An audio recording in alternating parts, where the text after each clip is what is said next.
हमारी आज की कहानी है वृद्धाश्रम। शहर के जाने माने वृद्धाश्रम दिव्य धाम का दृश्य, जहां अमित नाम का एक 40 वर्षीय व्यक्ति अपनी 75 वर्षीय मां को छोड़ने के लिए आया था। रिसेप्शन पर बैठी लड़की और अमित के बीच बहस चल रही थी। देखिए मैडम, मेरी बात समझने की कोशिश कीजिए। मेरे पास इतना समय नहीं है कि दोबारा अपनी माता जी को यहाँ पर लेकर आ सकूं। इसलिए आप इन्हें आज ही एडमिशन दे दीजिए। आप कहती हैं तो मैं अभी के अभी 1 लाख रुपए का चेक काट कर आपको दे देता हूँ। बस आप मेरी माता जी को यहाँ रख लीजिए। अरे सर, मैं एक बार आपसे कह चुकी हूँ ना कि किसी भी हालत में आपकी माता जी को आज एडमिशन नहीं दिया जा सकता।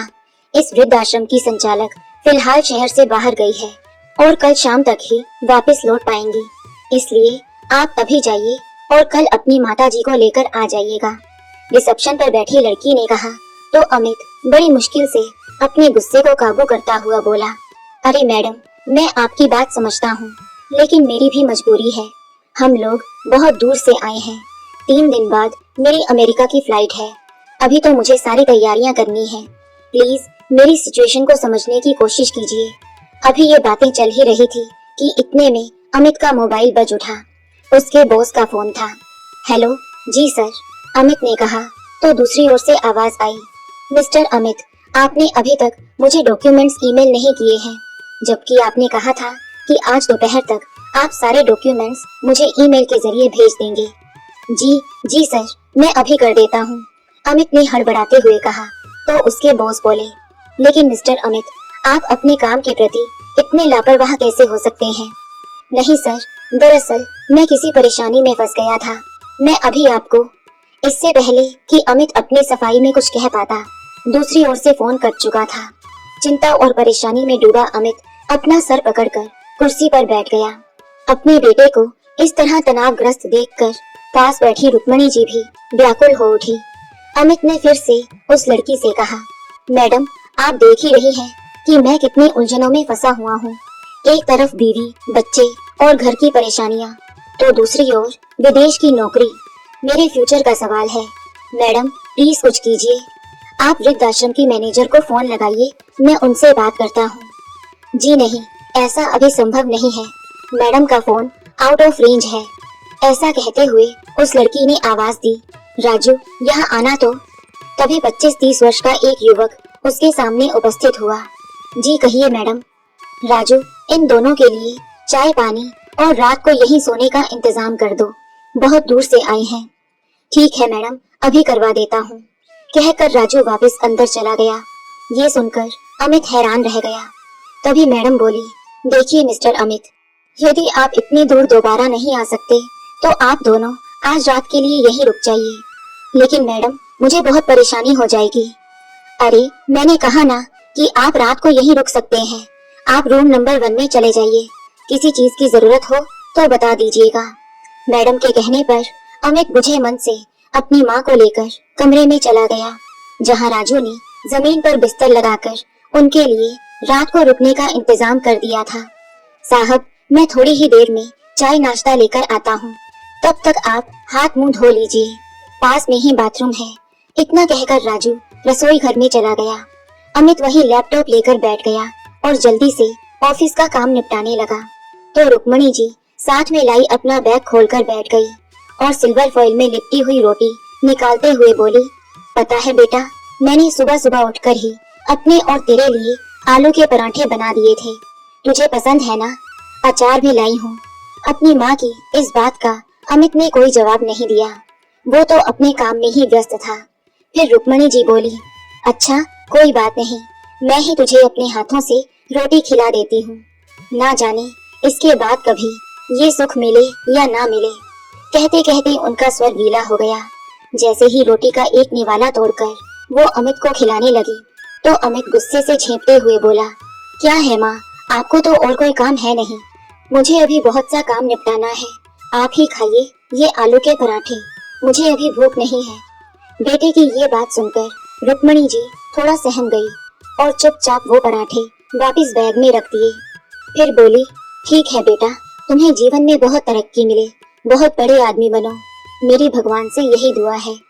थोड़ी देर यूं बैठे बैठे रुक्मणी जी अपने अतीत में विचरने लगी। 22 वर्ष की रुक्मणी जब शादी करके अपने ससुराल आई थी, तभी से उसे जिम्मेदारियों के बोझ तले दबा दिया गया था। घर में कई सदस्य थे। एक ननद थी जो अपने पति को लेकर अपने मायके में ही जमी हुई थी। उसका पति सास का बेहद लाडला था। इसके अतिरिक्त उसके एक जेठ और जेठानी भी थे, परंतु जेठानी बड़े घर से आई थी। जेठ भी खूब अच्छा कमाता था, इसलिए जेठानी सास की धौंस की बिल्कुल परवाह नहीं करती थी। ले देकर सास का रोब रुक्मणी पर ही चलता था।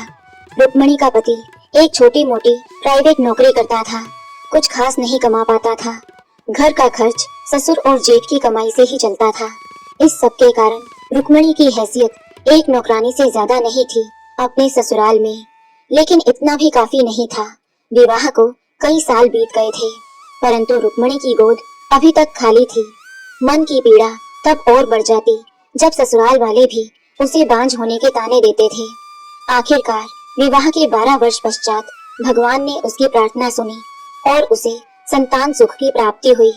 परंतु उसका बेटा अभी 1 महीने का ही हुआ था कि उसके पति की एक रोड एक्सीडेंट में मृत्यु हो गई। रुक्मणी अंदर से पूरी तरह टूट चुकी थी। अब उसके जेठ जेठानी भी परिवार से अलग हो गए। सास ससुर भी कुछ समय बाद स्वर्ग सिधार गए। ननद और नंदोई ने अलग घर बना लिया। रुक्मणी अपने बेटे के साथ बिल्कुल अकेली रह गई, लेकिन उसने हिम्मत नहीं हारी। बेटे के पालन पोषण के लिए उसने लोगों के घरों में काम करना शुरू किया, लेकिन सारा काम करते हुए भी वो अपने बेटे को कभी अकेला नहीं छोड़ती थी। इतनी मुश्किलें सहन करने के बावजूद रुक्मणी ने उसे पढ़ाया लिखाया और इतना काबिल बनाया कि उसे एक बहुत बड़ी मल्टीनेशनल कंपनी में नौकरी मिल गई। फिर उसकी मुलाकात नैन्सी नाम की लड़की से हुई। दोनों एक दूसरे की ओर आकर्षित होने लगे और जल्द ही दोनों ने शादी करने का फैसला कर लिया। नैन्सी मॉडर्न ख्यालात की लड़की थी। घर का काम करना उसे जरा भी पसंद नहीं था। जहाँ घर का सारा काम रुक्मणी को ही करना पड़ता था, वहीं दिन भर घूमना फिरना, सहेलियों के साथ शॉपिंग या फिर अपने मम्मी पापा के घर चले जाना, यही उसकी दिनचर्या थी। किसी दिन घर पर रहती तो सहेलियों का अड्डा वहीं जम जाता। ये सब रुक्मणी को बिल्कुल पसंद नहीं था, लेकिन कहती भी तो किससे। बहू को समझाने लगती तो दो टूक जवाब सुनने को मिलता था और बेटा पत्नी का दीवाना था। खैर, जैसे तैसे जिंदगी की गाड़ी चल रही थी। समय यूं ही बीतने लगा। अमित और नैन्सी की शादी को अब 12 साल बीत चुके थे। रुक्मणी जी के 2 पोते थे, एक 10 साल का और दूसरा 8 साल का। उधर नैन्सी के मायके वाले अमेरिका में शिफ्ट हो गए थे। अब नैन्सी ने भी रट लगा ली कि उसे भी अमेरिका में जाकर बसना है, वहाँ की हाई फाई लाइफ का मजा लेना है। संयोग से अमित की कंपनी ने उसे विदेश में नौकरी का ऑफर दिया। यहाँ से दुगनी तनख्वाह के लालच में अमित ने भी इस ऑफर को स्वीकार कर लिया। उसकी पत्नी नैन्सी और दोनों बच्चे तो जैसे खुशी से फूले नहीं समा रहे थे। अमित अपनी माँ रुक्मणी जी को भी साथ लेकर जाना चाहता था, लेकिन उनका वीजा रिजेक्ट कर दिया गया। इस पर अमित परेशान हो गया कि अब क्या किया जाए। उधर उसकी पत्नी नैन्सी अमेरिका जाने की जिद पर अड़ी थी। उसने सुझाव दिया कि फिलहाल माँ जी को वृद्धाश्रम में भेज देते हैं और 1 साल बाद दोबारा वीजा अप्लाई करके उन्हें अपने साथ अमेरिका ले जाएंगे। लेकिन अगर अगले साल भी वीजा ना लगा तो? अमित ने कहा तो उस पर नैन्सी बोली, अरे तो क्या हुआ, बल्कि मैं तो कहती हूँ उनके लिए वृद्धाश्रम ही ठीक रहेगा। वो क्या करेंगी हमारे साथ विदेश जाकर? और तुम्हें भी अपनी माँ के बारे में सोच सोच कर परेशान होने की बजाय अपनी आने वाली जिंदगी पर ध्यान देना चाहिए। ये समय प्रैक्टिकल होकर सोचने का है। भावुकता में बहकर इतना अच्छा मौका मत छोड़ो। अमित को भी ये बात ठीक लगी और अपनी माँ को वृद्धाश्रम भेजने के लिए तैयार हो गया। चाय बिस्किट लाया हूँ माताजी। राजू की आवाज से रुक्मणी जी की तंद्रा भंग हुई और वो वर्तमान में आ गई। रुक्मणी जी चाय का कप उठाकर चाय पीने लगी तो अमित से बोली, अच्छा बेटा, कम से कम चाय तो पी लो। क्या माँ, एक तो मैं इतनी परेशानी में हूँ और आपको खाने पीने की सोच रही है। आज काम पूरा करके ना दिया तो बॉस की डांट सुनने को मिलेगी और यहाँ इंटरनेट की रेंज पहुँच ही नहीं रही। पता नहीं ये वृद्धाश्रम वालों ने भी अपने ही नियम बना रखे हैं। हद है, इतना भी नहीं समझते कि कोई बुजुर्ग है या दूसरे शहर से आया है। इन लोगों को, बुजुर्गों को सहारा देना चाहिए, लेकिन यहाँ तो ये एक तरफ वृद्धाश्रम की मैनेजर घूमने को निकली हुई है, तो दूसरी तरफ जो मैडम यहाँ बैठी है हमारी बात सुनने को तैयार ही नहीं है। जब अमित गुस्से में आकर ये सब बातें बोल रहा था, उस समय दरवाजे पर खड़े हुए वही मैडम उनकी सारी बातें सुन रही थी। तभी अचानक उन्हें अपने सामने देखकर अमित अपनी बात पर पर्दा डालते हुए बोला, अरे वो मैं तो बस। रहने दीजिए मिस्टर अमित, मैं जानती हूँ इस तरह के माहौल में कोई भी व्यक्ति चिड़चिड़ा हो जाता है। आप मेरे साथ चलिए, मुझे आपसे कुछ बात करनी है। ऐसा कहकर मैडम कमरे से बाहर निकल गई। अमित को लगा कि शायद मैडम ज्यादा पैसों की डिमांड करेगी, इसलिए बाहर निकलते ही बोला, देखिए मैडम, अगर आप कहती हैं तो मैं 1 लाख की बजाय 1.5 लाख रुपए का चेक काट देता हूँ। तभी मैडम बोली, जी नहीं मिस्टर अमित, पैसों की तो बात ही नहीं है। मुझे हैरानी तो इस बात की है कि बचपन में आपके पीछे आपकी माँ ने ना जाने कितने ही जरूरी काम टाले होंगे, कितनी रातें जागते हुए बिता दी होंगी, और आप उनके लिए यहाँ 1 रात तक नहीं बिता सकते। ये सुनकर अमित की आंखें शर्मिंदगी से नीचे झुक गई। तो मैडम बोली, चलिए मैं आपकी ये समस्या भी हल किए देती हूँ। मैं आपकी माताजी को अभी के अभी एडमिशन दिलवा दूंगी। लेकिन क्या मैडम? लेकिन मिस्टर अमित, आपको मेरा एक छोटा सा काम करना होगा। मैडम की ये बात सुनकर अमित उन्हें प्रश्नवाचक निगाह से देखने लगा। तो मैडम बोली, यहाँ वृद्धाश्रम में रामलाल नाम के एक बुजुर्ग व्यक्ति रहते हैं। आपको सिर्फ उनका पोता बनने का नाटक करना होगा। ये सुनकर अमित हैरान रह गया। फिर मैडम बोली, करीब 10 वर्ष पहले उनका बेटा उन्हें यहाँ छोड़कर ऑस्ट्रेलिया चला गया था, अपनी पत्नी और बेटे को लेकर। तब से लेकर आज तक वो अपने पोते से मिलने को तरस रहे हैं। उन्हें उम्मीद है कि एक ना एक दिन वो उनसे मिलने जरूर आएगा। लेकिन मिस्टर अमित, आज उनकी तबीयत बहुत ज्यादा खराब है। मुझे नहीं लगता कि अब उनके पास ज्यादा समय है। यदि हो सके तो हमारा ये छोटा सा काम कर दो। सिर्फ एक नाटक ही तो है, लेकिन सोचिए, अपने पोते को नजर भर देखने के लिए पल पल तरसती उनकी आंखों को कितना सुकून मिल जाएगा। आप मेरा ये काम कर दीजिए, मैं आपकी माताजी को अभी एडमिशन दे दूंगी। ये बात सुनकर अमित ने कहा, लेकिन मैडम, मुझे तो उनके पोते के बारे में कुछ भी मालूम नहीं है। उसका नाम क्या है, वो उन्हें क्या कहकर बुलाता है? अरे मिस्टर अमित, आपको उन्हें कुछ भी कहने की जरूरत नहीं है। बस इतना याद रखिएगा कि उनके पोते का नाम पवन है। अब आप मेरे साथ चलिए। कहते हुए मैडम उसे रामलाल जी के कमरे में ले गई। रामलाल जी के बिस्तर के पास रखी कुर्सी पर वही आश्रम में रहने वाले उनके एक बुजुर्ग दोस्त बैठे हुए थे। रामलाल, डॉक्टर ने कहा है कि दवाई समय पर लेने से तबीयत ठीक हो जाएगी। रामलाल जी के दोस्त ने कहा तो कपकपाती आवाज में रामलाल जी बोले, कितनी बार भगवान से प्रार्थना करता हूँ कि मुझे उठा ले, लेकिन मौत है जो बुलाने पर भी नहीं आती। ना जाने क्यों ईश्वर के कानों पर जूं तक नहीं रेंगती। रामलाल जी के दिल में छिपा दर्द उनके शब्दों के जरिए बाहर आने लगा। अच्छा रामलाल, मैं थोड़ी देर में आता हूँ, कहकर उनके मित्र वहाँ से उठकर चले गए। दरवाजे पर खड़ा अमित रामलाल जी की सारी बातें सुन रहा था। तभी मैडम अमित को लेकर अंदर आई। अमित ने देखा कि पलंग पर एक बुजुर्ग कंकाल रूप में पड़े हुए थे। गाल अंदर गहराई में धंस चुके थे। बेजान आंखें जैसे चीख चीख कर उनके दुख और पीड़ा की कहानी कह रही थी, परंतु उनकी आती जाती सांस उनके जीवित होने का प्रमाण दे रही थी। उनके पास जाकर मैडम बोली, बाबा देखिए तो कौन आया है आपसे मिलने। तभी रामलाल जी ने अपनी आंखों को धीरे से खोला और बोले, कौन है बेटी? तो मैडम ने कहा, देखिए बाबा, आपका पोता पवन आया है। क्या मेरा पवन आ गया? कहते हुए बाबा की आंखों में एक चमक आ गई। हाँ बाबा, आपका पोता ऑस्ट्रेलिया से खास आपसे मिलने के लिए आया है। मेरा पोता आ गया मुझसे मिलने? इतने दिन तुझे मेरी याद नहीं आई? कितना बड़ा हो गया रे तू। उसकी ओर नजर डालते ही रामलाल जी के बूढ़े शरीर में जैसे जान वापस आ गई थी। मैडम ने उन्हें सहारा देते हुए बिस्तर पर बिठाया और बोली, बाबा, कल आपके पोते की वापसी की फ्लाइट है। इसलिए आज आप उससे जी भरकर बातें कर लीजिए। मैडम कमरे से बाहर गई तो अमित पास रखी कुर्सी पर बैठने लगा। तभी रामलाल जी बोले, वहाँ नहीं बेटा, यहाँ मेरे पास बैठो।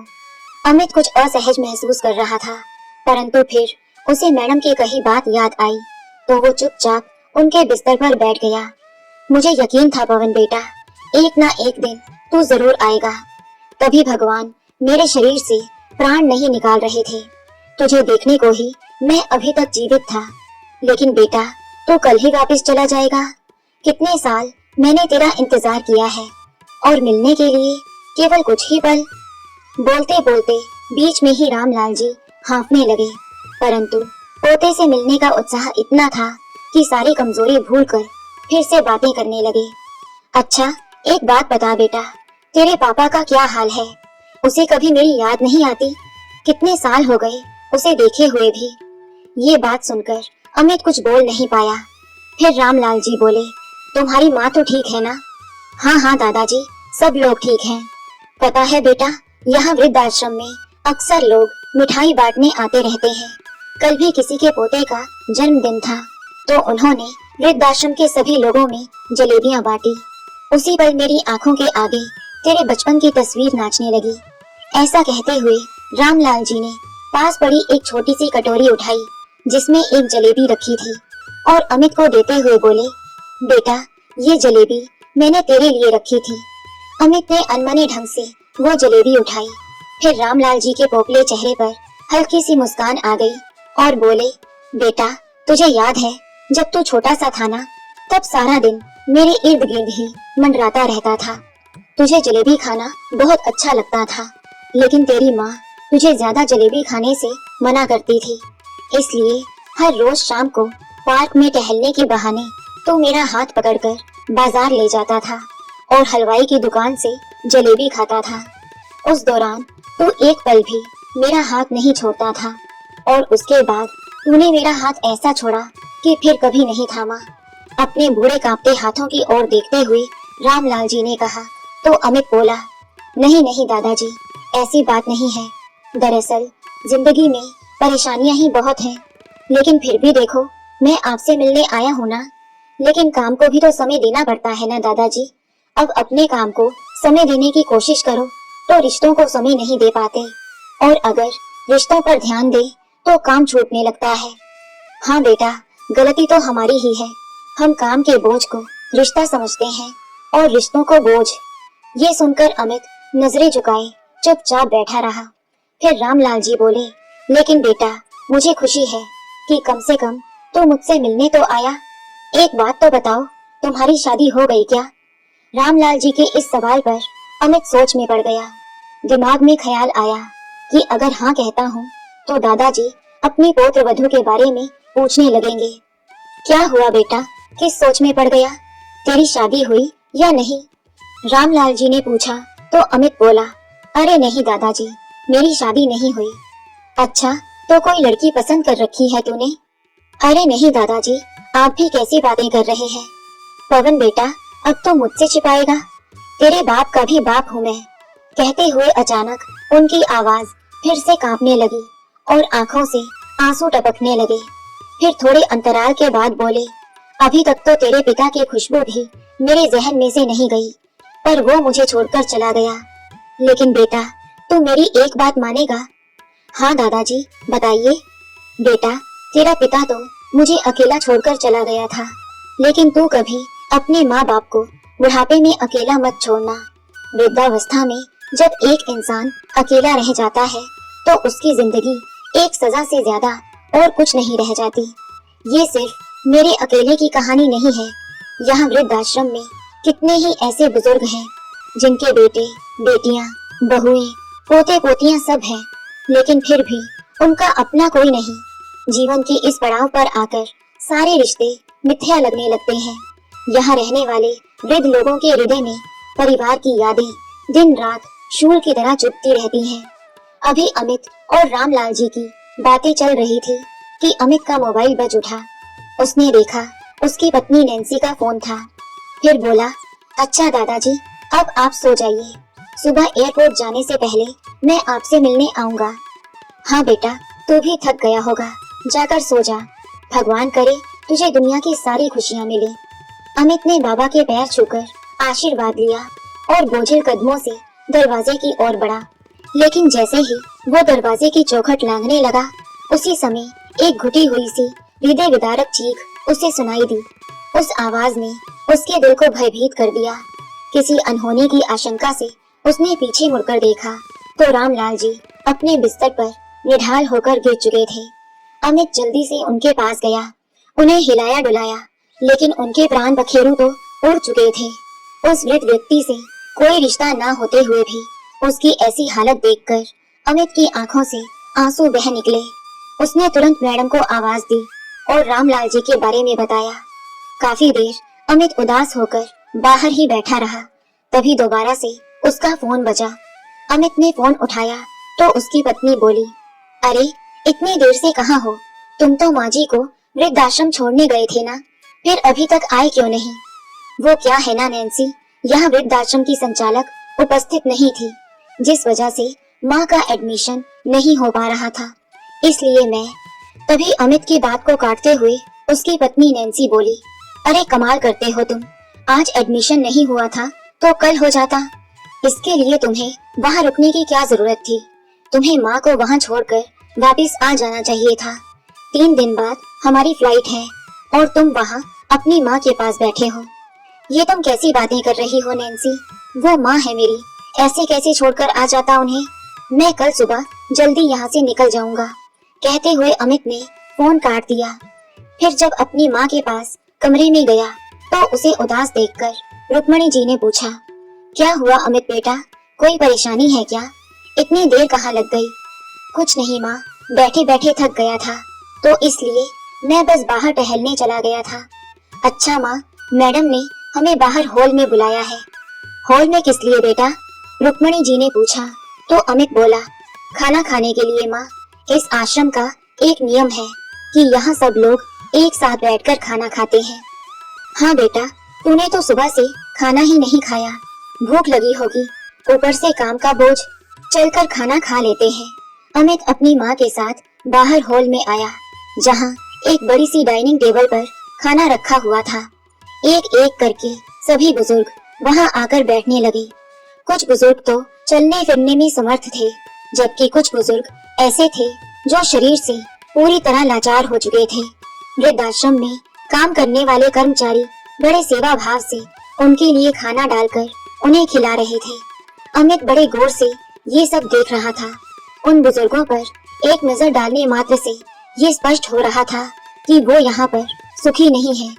हालांकि खाने पीने और आवास की सुविधा बहुत अच्छी थी, परंतु अपने बच्चों से दूर होने का गम और निराशा का भाव उनकी आंखों में साफ साफ देखा जा सकता था। बड़ी मुश्किल से अमित ने थोड़ा सा खाना खाया और वापस कमरे में आकर बैठ गया। थोड़ी देर बाद जब रुक्मणी जी कमरे में आई तो अपने बेटे के पास बैठते हुए बोली, क्या बात बेटा, तुमने तो खाना खाया ही नहीं? मेरा खाने का मन नहीं हुआ माँ, उदासी भरे स्वर में अमित ने कहा और फिर बोला, माँ आप आलू के पराठे बनाकर लाई थी ना, मुझे वो खाने हैं। तो रुक्मणी जी ने एक मुस्कुराहट के साथ अपने बैग में से आलू के पराठे निकाले और अपने बेटे को देते हुए बोली, पता है बेटा, जब तू छोटा था ना, हर रोज मुझे आलू के पराठे बनाने को कहता था और जब मैं बनाती थी तो कहता था, माँ मुझे अपने हाथों से खिलाओ। जब भी आपके हाथों से खाता हूँ तो खाने का स्वाद दुगना हो जाता है, तो आज भी खिलाओ ना माँ, अमित ने कहा। तो रुक्मणी जी मुस्कुराते हुए उसे अपने हाथों से खिलाने लगी।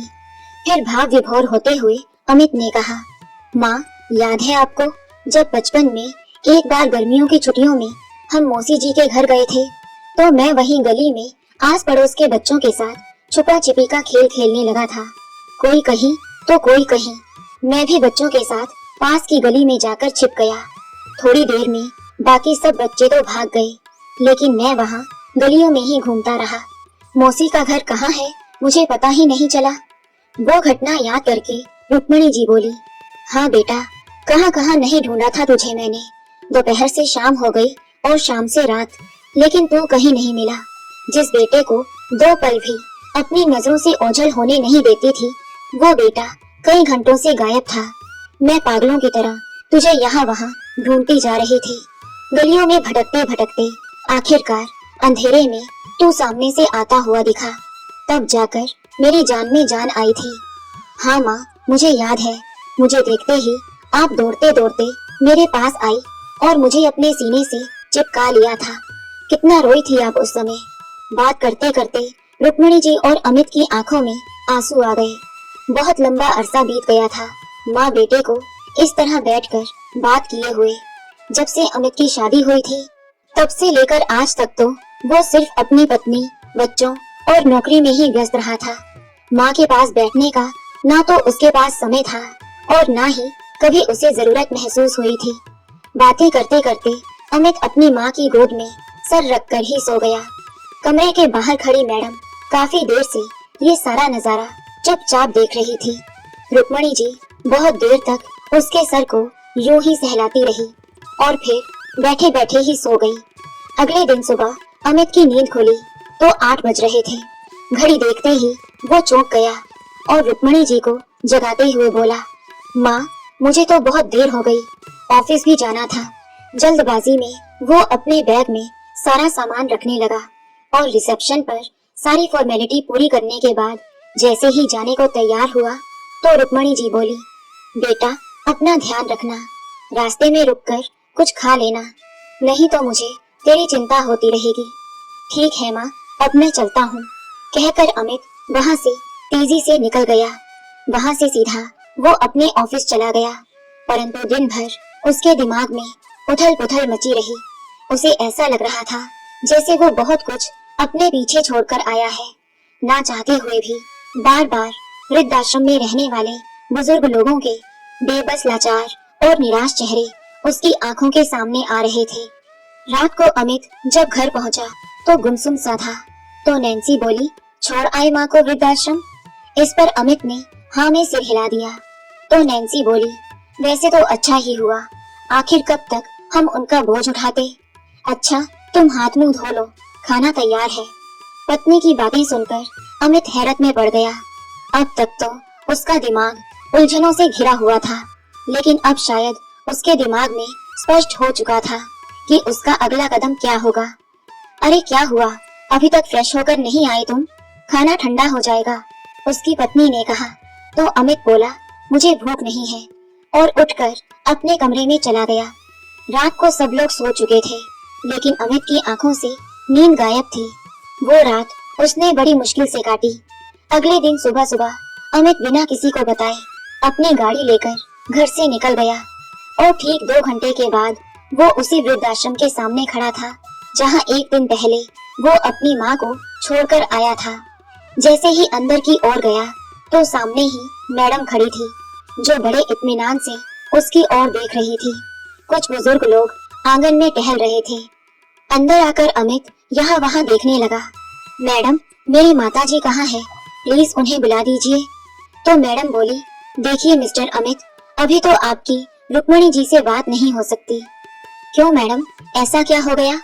अच्छा, माँ अभी तक सोई होंगी, कोई बात नहीं, मैं यहीं बैठता हूँ, जब जाग जाएंगी तब उनसे मिल लूंगा। तभी मैडम ने कहा, नहीं मिस्टर अमित, वो सोई नहीं है, बल्कि वृद्धाश्रम की कुछ अन्य बुजुर्ग महिलाओं के साथ पास में ही बने मंदिर में पूजा करने के लिए गई है।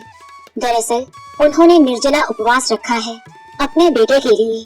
अपनी सेहत और जीवन की परवाह किए बिना उन्होंने इस उम्र में भी जितिया का कठिन व्रत धारण किया है।